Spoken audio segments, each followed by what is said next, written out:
Muy buenos días. Con este video vamos a continuar con el dictado de la materia de materiales nanoestructurados y nanotecnología. Habíamos visto con el tema de la polianilina un ejemplo de tecnologías bottom-up, es decir, de abajo hacia arriba, comenzando con digamos, con una estructura menor, poder construir algo mayor, como por ejemplo partiendo de la molécula de anilina, poder construir nanoconductores de polianilina. Y ahora en este momento vamos a ver, en este video, vamos a ver lo que son tecnologías top-down, es decir, de arriba a abajo, miniaturización. Particularmente vamos a ver lo que se denominan tecnologías CMOS, que es cómo se miniaturizan hoy en día ciertos componentes electrónicos, para lo cual tengo que comenzar a explicar un poco lo que es la tecnología electrónica, es decir, los componentes electrónicos, para qué sirven y principalmente cuáles son los componentes electrónicos que se miniaturizan y bueno, lo que es la importancia de estas tecnologías y cómo es el tema de la miniaturización. Bien, vamos a ir principalmente la presentación que tengo de PowerPoint. Eh, bien, comenzando un poco de lo que es la tecnología electrónica y cómo es la miniaturización de estos componentes. Y lo que nos interesa a nosotros como, un poco como ingenieros químicos y bueno, ver el tema de cómo son estas tecnologías de miniaturización. En primer lugar, tenemos que recordar un poco lo que son las leyes del electromagnetismo, que nos van a ayudar a ver, digamos, cómo se construyen estos componentes electrónicos y para qué sirven. Teníamos principalmente lo que es la ley de Gauss del campo eléctrico, que existen portadores de cargas eléctricas y líneas de campo eléctrico que parten de estas cargas positivas y terminan en las cargas negativas. Era más o menos lo que decía esta ley. Es un poco recordar lo que es física 2. La ley de Gauss para el campo magnético: no existen portadores de carga magnética, por lo tanto el número de líneas de campo magnético que salen desde un volumen dado debe ser igual al número de líneas que entran en dicho volumen. La ley de Faraday, que era la ley de inducción eléctrica, que decía que un imán en movimiento o un campo magnético en movimiento, un campo magnético variable, genera una corriente eléctrica llamada corriente inducida, y la ley de Ampère y la ley de Biot-Savart, que relaciona digamos, el campo magnético con el campo eléctrico. Ciertas cargas en movimiento generan campos magnéticos. O sea, una corriente eléctrica que circula por un conductor genera un campo magnético. También teníamos un poco lo que era la diferencia entre corriente continua y corriente alterna. La corriente continua siempre circula en una dirección constante, ¿sí? Siempre para un mismo lado. Circula así para un mismo lugar. Un conductor circula por un mismo lado. Es como la corriente eléctrica que suministra una pila o una batería. En cambio, la corriente alterna, que es la corriente que tenemos en forma domiciliaria, circula en un tiempo hacia una dirección y en otro tiempo hacia la dirección contraria. Es decir, un conductor circula de un lado hacia el otro del conductor. Principalmente eso. Bien, recordando eso, vamos a ir directamente un poco a los materiales que se utilizan para fabricar y para diseñar ciertos componentes electrónicos. Pongo la tabla periódica de los elementos para recordar un poco que los elementos que estaban a la izquierda de esta tabla, que son metales, son conductores. En general, la mayoría son conductores de la corriente eléctrica. En cambio, los que están hacia la derecha de esta tabla periódica son aislantes. ¿Sí? Son elementos que son aislantes, no conducen la corriente eléctrica, y los que están al medio eran denominados semiconductores. ¿Sí? Tenían unas características intermedias que ya vamos a ver un poco más en detalle. Bien, dentro de lo que son los conductores, metales, como la plata, el cobre, el oro, el aluminio, conducen excelentemente la electricidad. Poseen numerosos electrones libres susceptibles de ser puestos en movimiento por un campo eléctrico. Los aislantes dieléctricos no conducen electricidad. En general, en la electrónica se utilizan materiales que son compuestos, no elementos. Se utilizan algunos elementos, pero en general se utilizan compuestos como el papel, el caucho, la mica, los polímeros, ¿sí? Los polímeros, por supuesto, no conductores, que no conducen la electricidad. Y dentro de los semiconductores son capaces de conducir corrientes eléctricas en ciertas condiciones, pero tienen un comportamiento eléctrico diferente al de los conductores. No conducen, por ejemplo, la electricidad a bajas temperaturas, pero basta un pequeño aumento de la temperatura para excitar algunos electrones. Bien, esto lo explica un poco la teoría de bandas. Sí, a cada electrón corresponden 4 números denominados cuánticos, n, L, ML y MS, según la teoría de exclusión de Pauli. Así pues, los electrones pueden poseer unos niveles energéticos, ¿sí? Y cualquier otra energía intermedia está prohibida. Resulta razonable suponer que los niveles permitidos al conjunto de electrones del sólido se acumulan en bandas de energías separadas unas de otras por intervalos o bandas de energías prohibidas. Es decir, el electrón puede estar en una banda o en otra banda, pero no al medio.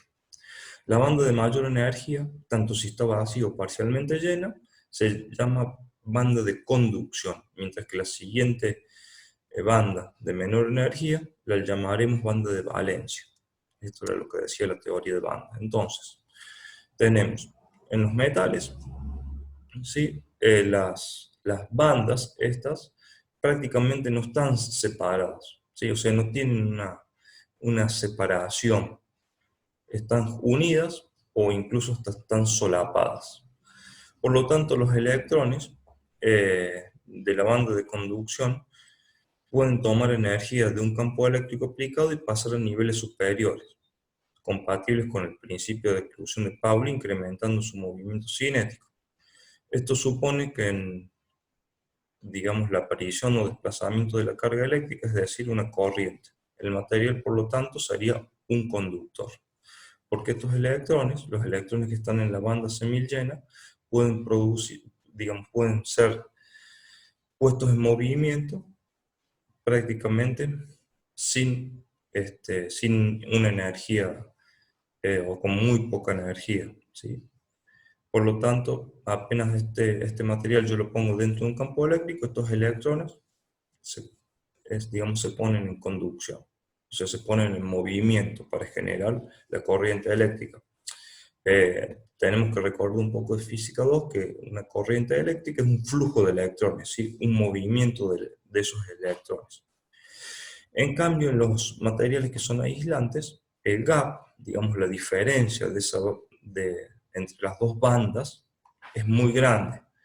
O sea, es una gran brecha de energía. Por lo tanto, estos electrones es muy difícil, los electrones, digamos, que están en la banda de valencia, es muy difícil que pasen a la banda de conducción.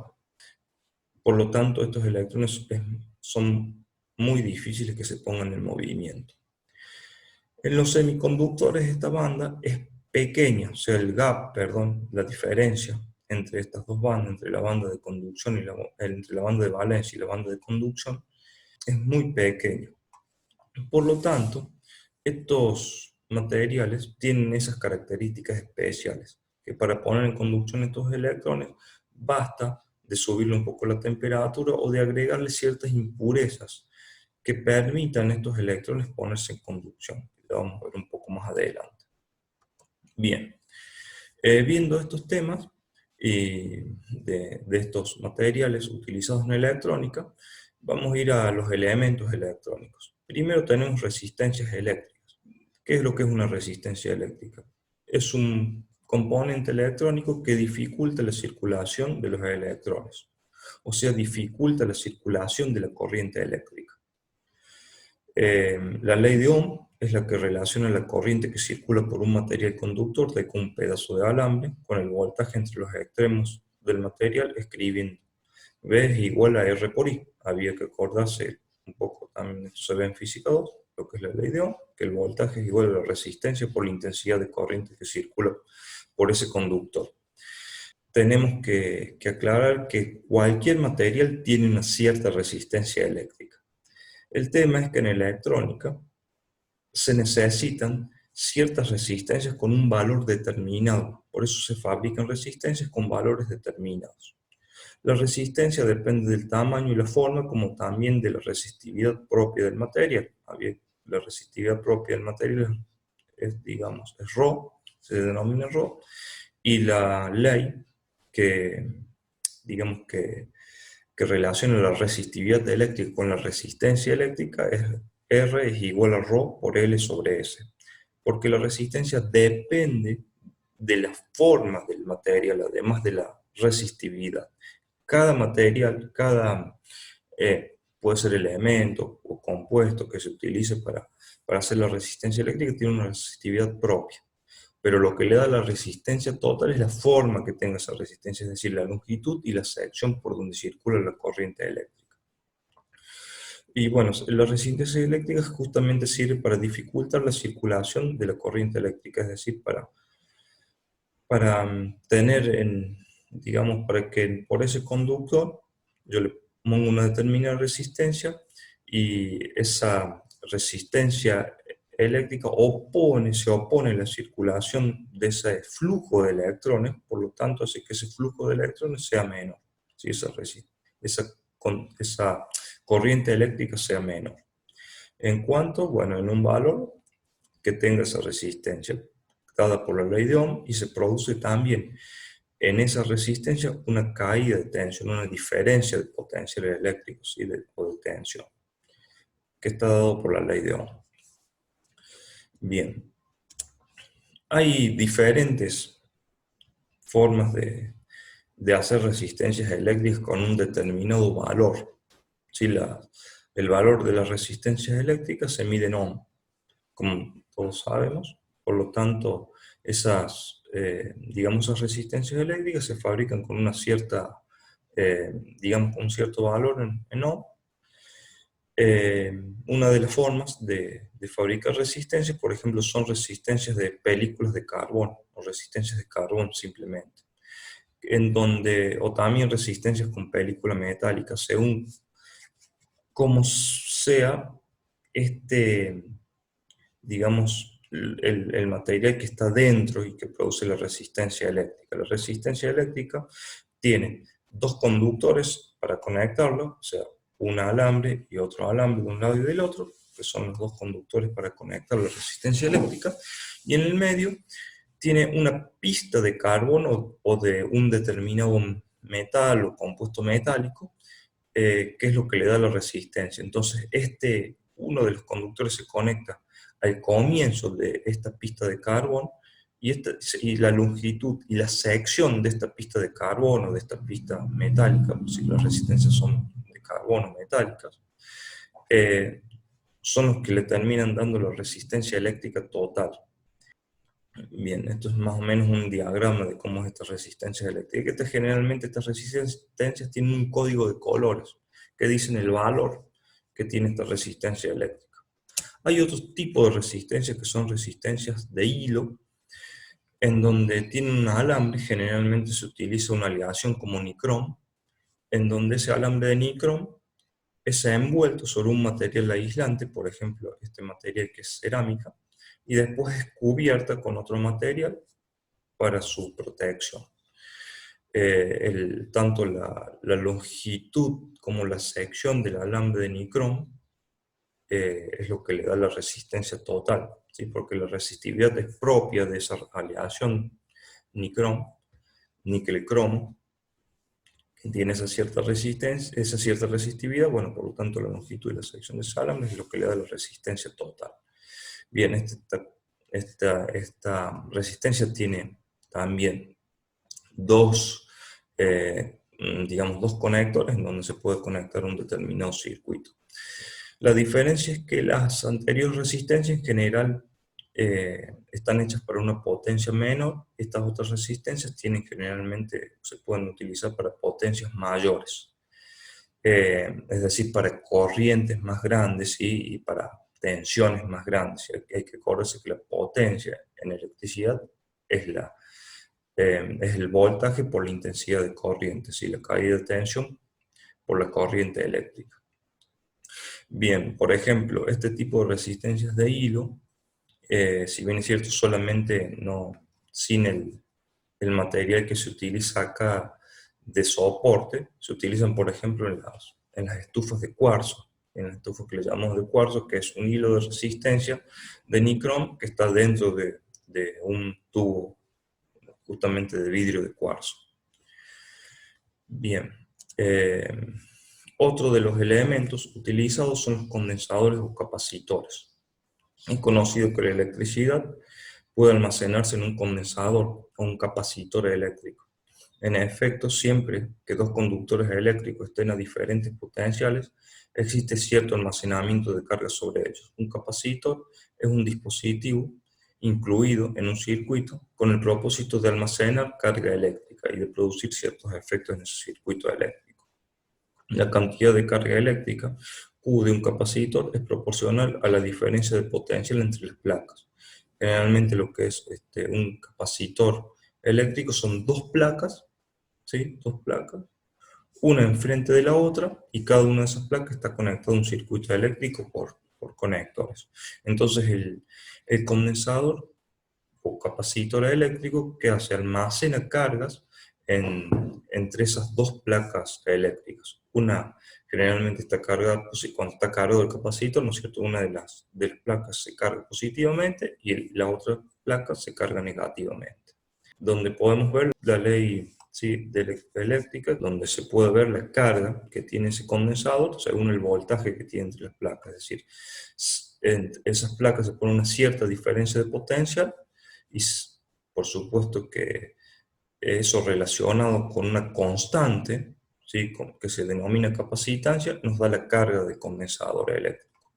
La capacitancia de un capacitor depende de las dimensiones de las placas, es decir, esa constante depende de las dimensiones de esas placas, la separación que tienen esas placas y la naturaleza del material entre las placas. Porque para darle más capacidad a ese condensador eléctrico se le agregaba en medio un pedazo de material dieléctrico, ¿sí? O sea, algo que es aislante y que permite poder almacenar más carga eléctrica, digamos, darle más capacidad a ese condensador, o sea, que esas placas puedan almacenar mayor capacidad, mayor carga eléctrica, ¿sí?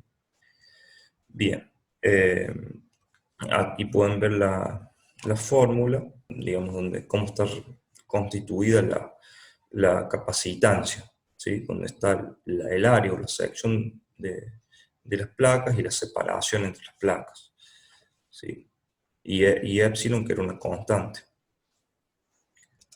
Bien, ¿cómo se fabrican estos condensadores? Hay varios tipos de condensadores. Dentro de los condensadores pueden haber, por ejemplo, condensadores de papel. En realidad, cuando se habla de condensadores de tal cosa, estamos hablando del dieléctrico que separa las placas. Es decir, los condensadores de papel que utilizan un papel parafinado como dieléctrico. Las placas son metálicas, ¿sí? Estas placas, esta es una placa, la otra placa que están más abajo se conectan, digamos, a través de un alambre. En algún lugar de estas placas está soldado este alambre, uno de los alambres, en algún lugar de la otra placa está soldado el otro alambre, que es lo que le da la conexión. Y al medio son perdón, papeles parafinados que se utilizan como dieléctricos que separan las placas. Esto se enrolla y se puede hacer el condensado. Hay otros tipos de condensadores, como por ejemplo los condensadores de poliéster. Los condensadores de poliéster llevan láminas de poliéster entre las placas como dieléctrico. Así, digamos, hay varios condensadores, como los condensadores de teflón, que son separados por teflón, y así, etcétera, etcétera. Hay muchísimas formas, según el dieléctrico que tengan estos condensadores. Los condensadores de cerámica tienen una placa de cerámica al medio como dieléctrico, y bueno, las placas, por supuesto, tienen las dos conexiones, que son los dos alambres que salen, que están conectados a la placa. Hay otros tipos de condensadores que se denominan condensadores electrolíticos, eh, en donde tienen al medio un electrolito. Ese electrolito, al ponerse, digamos, al circular un poco de corriente entre ellos, cuando se cargan las placas del condensador, de alguna forma producen algún tipo de reacción química, que generalmente son reacciones químicas que se producen ya sea en el ánodo o en el cátodo, que hace que se forme un dieléctrico, digamos, y el condensador ahí sí empiece a actuar, porque se genera un dieléctrico que, no, que digamos que aumenta la capacidad de ese condensador. Por ejemplo, antes existían condensadores electrolíticos húmedos, en donde el dieléctrico era una solución, justamente con un determinado electrolito. Cuando este condensador se conectaba, se formaban burbujas de gas, ¿sí? En un electrodo, que vendría a funcionar como una de las placas del condensador, y esto hacía que aumentara así la capacidad de ese condensador. Actualmente, generalmente, los condensadores electrolíticos eh, son de aluminio, y están separados por un papel, que están embebidos en un electrolito. Eh, Al conectar este condensador electrolítico a un campo eléctrico, eh, se produce una pequeña conducción, ¿sí?, momentánea, entre las placas de ese condensador, y hay una de las placas que se oxida. Por lo tanto, ahí es donde se genera el dieléctrico y aumenta la capacidad de ese condensador. Hay otros condensadores de otras formas, como los condensadores electrolíticos de tantalio, eh, que utilizan en uno de sus placas, en digamos, una aleación de tantalio con níquel. También tiene digamos, un funcionamiento parecido a los otros condensadores electrolíticos. Acá pueden ver imágenes tanto de resistencias que se utilizan en electrónica, que yo les decía que todos tienen como bandas de colores. Estas bandas de colores, hay unas tablas en donde uno puede ver cómo son los valores de estas resistencias. Hay otros que traen directamente el valor impreso en ohms, sobre la resistencia eléctrica. Lo que están abajo son condensadores, por lo que pueden ver. Hay de diferentes formas, de diferentes tamaños. Estos condensadores que están acá, que son más cuadraditos, eh, que son más planos, son todos condensadores comunes, y estos otros que parecen como un tachito, ¿sí?, como un recipiente pequeño, eh, son condensadores electrolíticos. Los condensadores electrolíticos tienen una forma de conectarse, ¿sí? O sea, el polo positivo hay que conectarlo por un lado y el polo negativo por el otro. Acá tienen una banda que nos indica que de este lado es el polo negativo. En cambio, los otros condensadores no hay problema. Si se conectan de un lado hacia el otro, y las resistencias eléctricas tampoco. Se pueden conectar tanto de un lado como del otro, no hay problema. Bien, ahora vamos a pasar a ver los elementos semiconductores, para qué sirven, cómo se utilizan, y vamos a empezar a ver los dispositivos semiconductores de estado sólido que se utilizan en electrónica.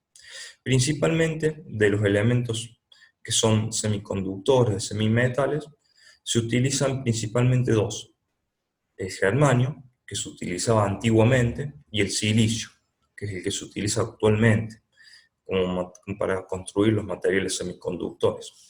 Y después los otros elementos alrededor, como el aluminio, el galio, el indio, el plomo, el arsénico, el fósforo, perdón, el antimonio, se utilizan, pero eh, para darle ciertas impurezas a estos semiconductores. Ahora vamos a ver un poco más. Bien, tanto el germanio como el silicio están en el grupo 4. Por lo tanto, tienen 4 electrones en la última capa que pueden, para poder formar sí, enlaces químicos. Ya tanto en el tanto en el germanio como el silicio puros, eh, como tienen la disposición, digamos, en el cristal es tetraédrica. ¿Por qué? Porque hay un germanio que está en el centro de un tetraedro que se une a otros 4 germanios que están alrededor, ¿sí? Que estarían en los vértices de ese tetraedro regular, y forman esa red, ahí forman una red tridimensional, digamos, de germanio, de silicios tetraédricos. ¿Sí? En este caso, en los materiales de estos semiconductores puros, ¿sí? Completamente puros. El selenio también se puede utilizar como semiconductor, de hecho antiguamente se utilizaba, pero ahora vamos a hablar particularmente del silicio, ¿sí? Que es el que se utiliza actualmente.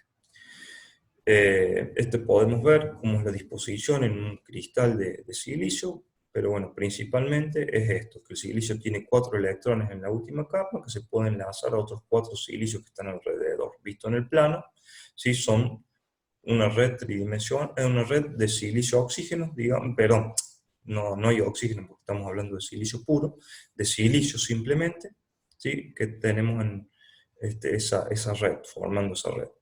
Bien. Antiguamente les había dicho que se utilizaba como semiconductor el germanio, porque era fácil de purificarlo y de obtenerlo, pero el germanio es un elemento que es caro en general. O sea, los procesos de obtención se necesitaban menores temperaturas en estos procesos para obtener el germanio. Pero el silicio es muchísimo más abundante en la naturaleza, muchísimo más barato. Por lo tanto, actualmente se utiliza para para fabricar, para diseñar estos materiales electrónicos semiconductores, el silicio. Por eso, en Estados Unidos hay un lugar, ¿sí? Que se denomina Silicon Valley, en donde están las grandes electrónicas, ¿sí? Las grandes fábricas de componentes electrónicos, ¿sí? Que prácticamente se hacen todos de silicio. Bien, medido en peso, el silicio representa más de 1/4 parte de la corteza terrestre y es el segundo elemento más abundante después del oxígeno. El silicio puro no se encuentra en estado nativo, hay que obtenerlo, porque para construir estos elementos se necesita silicio de alta pureza, ¿sí? Silicio ultra puro. Hay que sacarle todas las impurezas que primero que tiene el silicio, ya vamos a ver para qué. Pero bueno, el silicio puro no se encuentra entonces en estado nativo. La arena, el cuarzo, la amatista, el ágata, el jaspe, por ejemplo, son dióxidos. El grafito, el feldespato, la arcilla y la mica son silicatos. El silicio comercial metalúrgico se obtiene a partir de sílice de alta pureza en un horno de arco eléctrico, reduciendo el óxido con electrodos de carbono a temperatura superior a 1900 grados centígrados. Es decir, se produce esta reacción química en donde hay dos electrodos de grafito, en donde se le hace saltar el arco entre esos electrodos, o sea, se le da una corriente eléctrica muy fuerte y se hace saltar el arco entre esos electrodos. Los electrodos estos de grafito se van consumiendo, ¿sí? Que es de donde sale el carbono para esta reacción química, y se obtiene un silicio, ¿sí? Y dióxido de carbono que se va como gas. ¿Sí? Por lo tanto, el silicio queda fundido a esa temperatura, estamos hablando de temperaturas de casi 2000 grados centígrados, que es muy alta, y el silicio queda fundido. El silicio líquido se acumula en el fondo del horno, donde se extrae y se enfría. Tiene una pureza del 99%, aproximadamente, alrededor del 99%, puede ser un poco superior.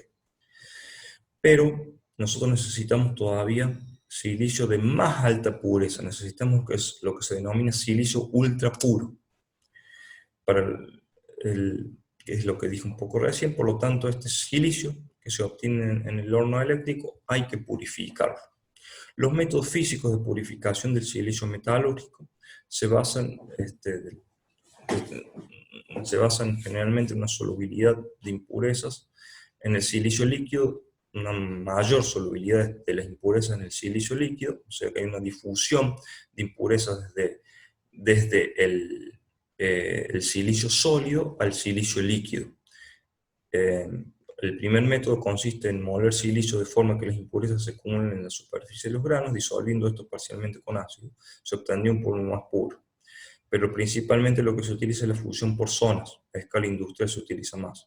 Consiste en fundir un extremo de una barra de silicio y trasladar lentamente el foco de calor a lo largo de la barra, de modo que las impurezas vayan pasando, digamos, del silicio solidificado al silicio líquido, hasta un extremo de la impureza.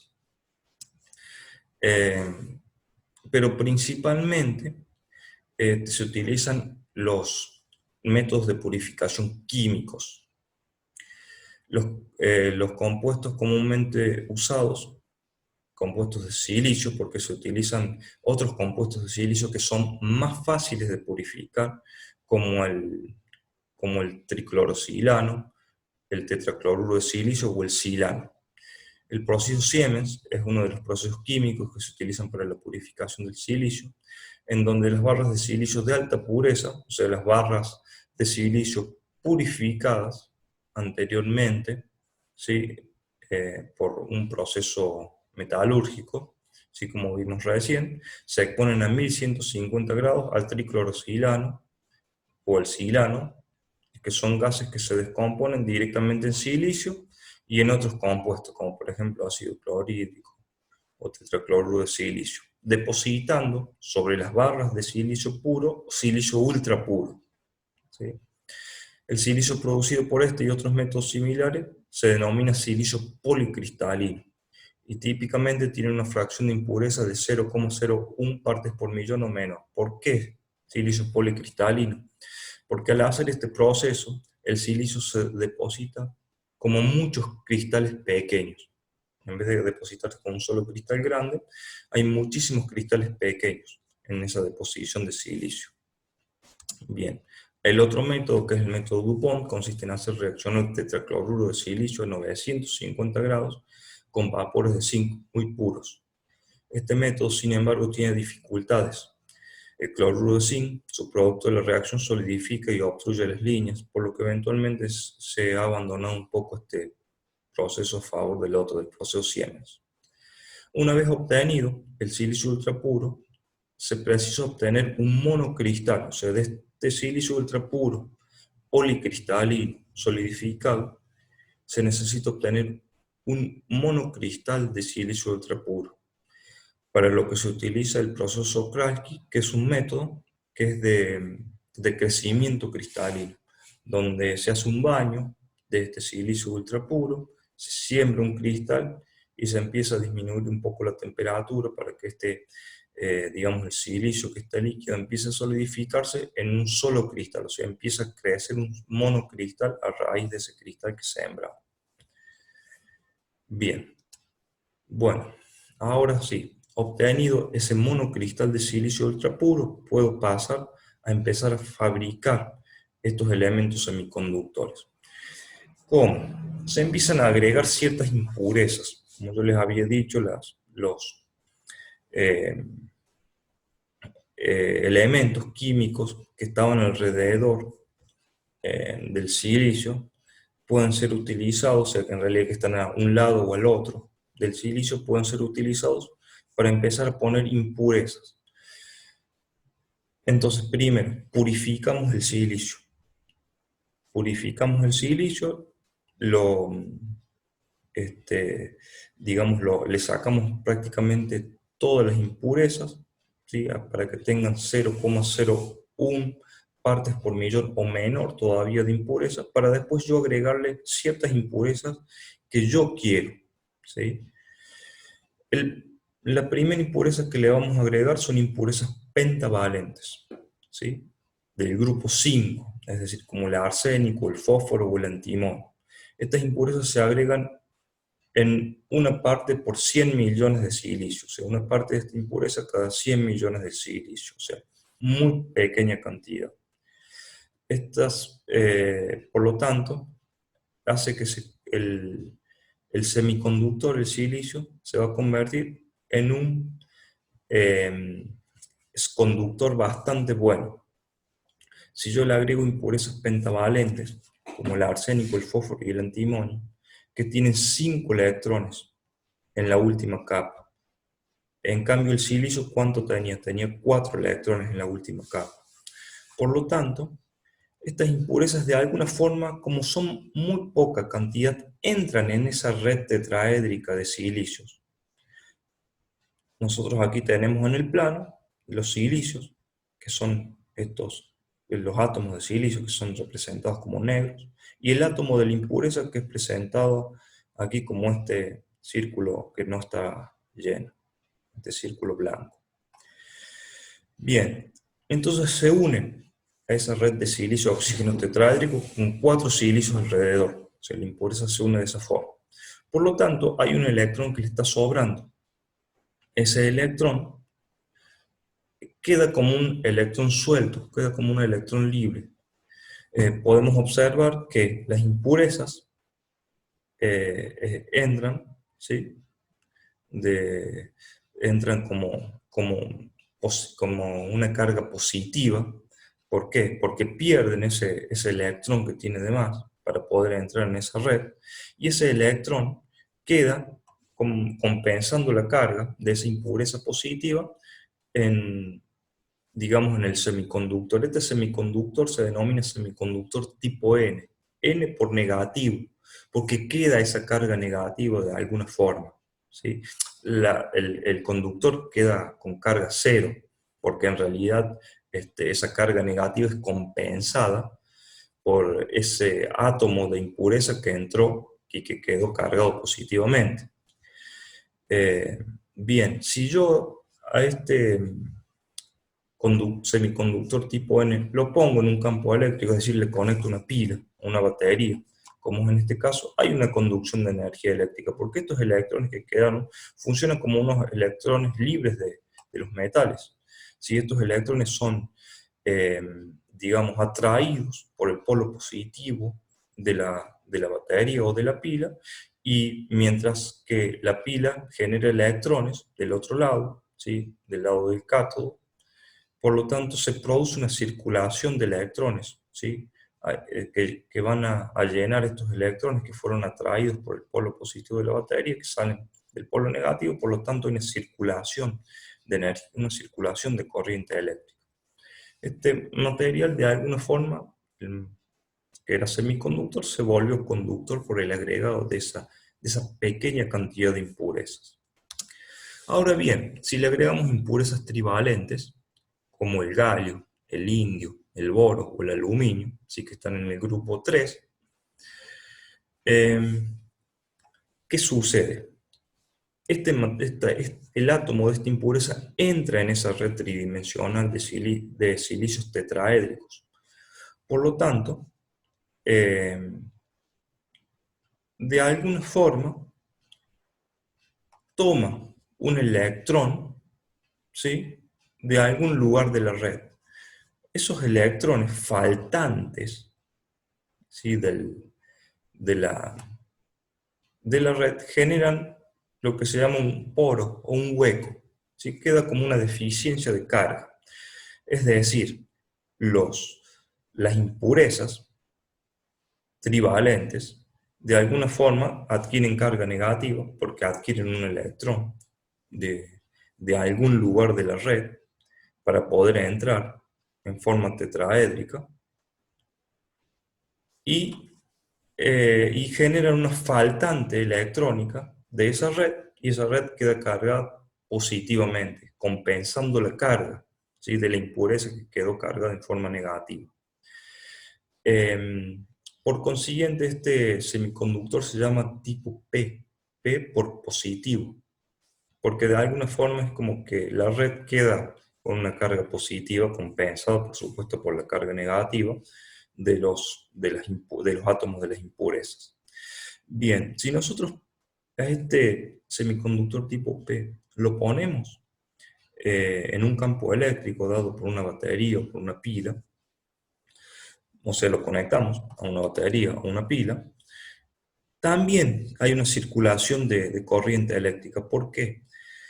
Porque podemos decir de alguna manera que estas cargas positivas, digamos, son llenadas por un electrón, estos huecos, porque lo podemos decir como que es un hueco, una faltante de electrón, una faltante electrónica, así de alguna forma, son llenados, estos huecos son llenados por los electrones que provienen del polo negativo de la batería o de la pila, y luego, de alguna forma salta, ¿sí?, al, al otro hueco y así al otro hueco, hasta que es atraído por el polo positivo de la batería y se genera una circulación de electrones.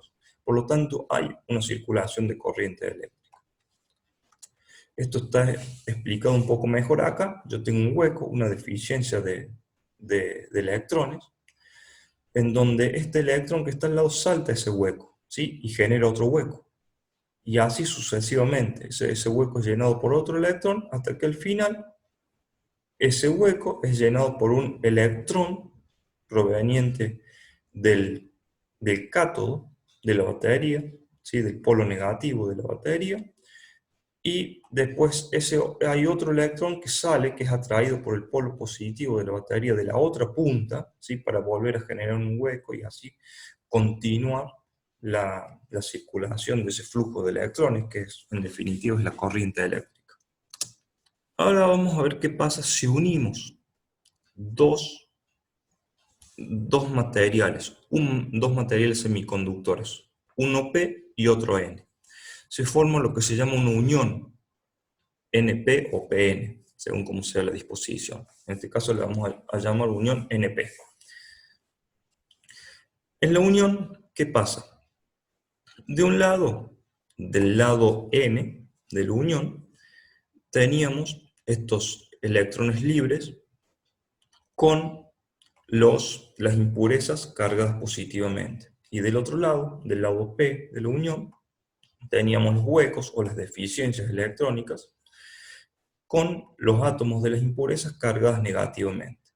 En este caso es como que la unión se refuerza, no existe circulación de corriente eléctrica, si esto no está puesto dentro de un campo eléctrico, primero y principal porque es como que esta unión se refuerza, digamos, es como que estos electrones son repelidos por los átomos de las impurezas cargadas negativamente de la parte P, y estos huecos que pueden, digamos, tomarse como ciertas cargas positivas, son repelidos por los átomos de las impurezas en la parte N que están cargadas positivamente.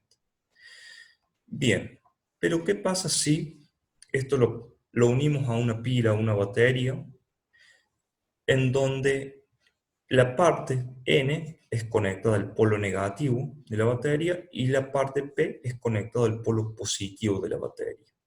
Lo que pasa acá es que estos, digamos, estos electrones que quedan de más, digamos, en el material tipo N, son atraídos por el polo positivo de la batería y saltan la unión NP.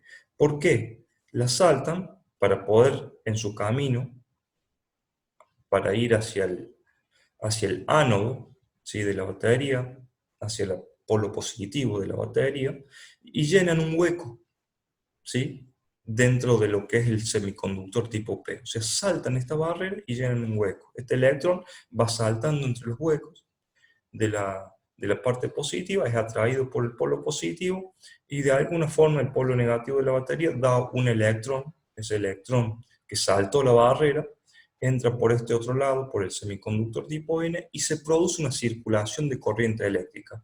Cuando la circulación de corriente eléctrica es considerable, son muchos los electrones que saltan, por supuesto, en la unión NP, y se produce esa circulación de corriente eléctrica. Se dice que la unión está en disposición de polarización directa. Ahora bien, si damos vuelta la pila, ¿sí?, y ponemos el polo negativo hacia el semiconductor tipo P y el polo positivo hacia el semiconductor tipo N, lo que sería lo mismo dejar la batería o la pila en la misma posición y dar vuelta a la unión, pero en este caso está mostrado de esta forma, dando vuelta la pila o la batería. ¿Qué pasa? El problema es que lo que pasa es que los electrones, ¿sí?, que están en la parte tipo N, son atraídos por el polo positivo de la batería que está de este lado. Y los poros o cargas positivas que tenemos en el semiconductor tipo P son atraídos por el polo negativo. Y fíjense que no hay ningún electrón que supere la barrera, que supere la unión, perdón, la unión NP, o barrera NP, que también se llama. Por lo tanto, no hay circulación de corriente eléctrica, porque esta reagrupación de los electrones para un lado y los poros para el otro sucede en un instante, y después no hay más circulación de corriente eléctrica. Por lo tanto, esta disposición se denomina disposición de polarización inversa. La disposición de la unión está en polarización inversa. Por lo tanto, no hay circulación de corriente eléctrica por la unión. Hay una pequeña circulación de corriente eléctrica, muy pequeña, por algunos poros o electrones erráticos que se denominan, pero la resistencia eléctrica es enorme. Cuando acá la resistencia eléctrica es muy pequeña, los electrones circulan sin ningún problema. En este caso, la resistencia en la unión eléctrica es muy alta, por lo tanto prácticamente no hay circulación de electrones por la unión. Vamos a seguir en la próxima presentación, en el próximo video vamos a tener justamente lo que se trata de estas tecnologías CMOS. Bien, nos vemos en el próximo video.